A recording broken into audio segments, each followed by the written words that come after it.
I think what unites us is our determination and our drive to find the information ourselves.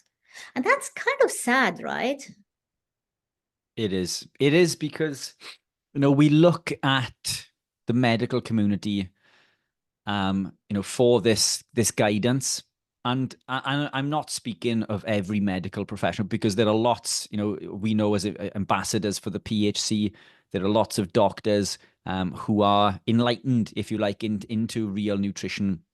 But many just follow the narrative, which, is governed to them by ultimately the pharmaceutical companies. So, your doctor has your best interest at heart.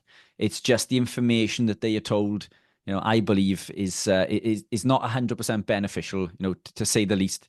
But it's, yeah, I mean, the fact that we have to go off and research and find this information ourselves is highly disconcerting.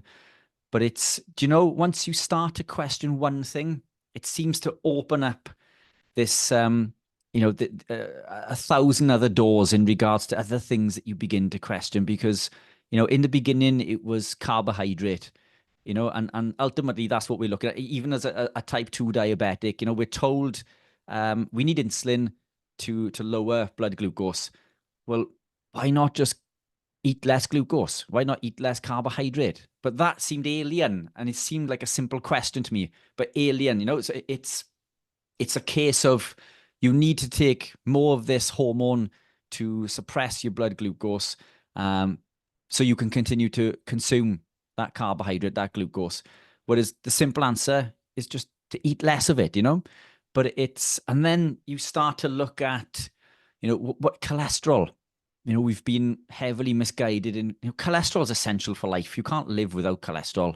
It's essential for cell formation, cell communication, nutrient absorption, nutrient transportation, the production of hormones, and it's essential for healing. And this is what LDL does. It heals and repairs the body. But yet we're told to avoid, these fats. The crazy thing with this saturated fat sort of way of thinking in regards to red meat, because we're told to avoid red meat in particular. But if we look at a piece of red meat, less than 3% of that is actually saturated fat. So out of the 7% of the fats that are in there, 3%, around 3% only is saturated fat. So it's predominantly monosaturated, so it's or monounsaturated. So even the fats that they tell us to consume are predominated within the products that they're telling us not to consume.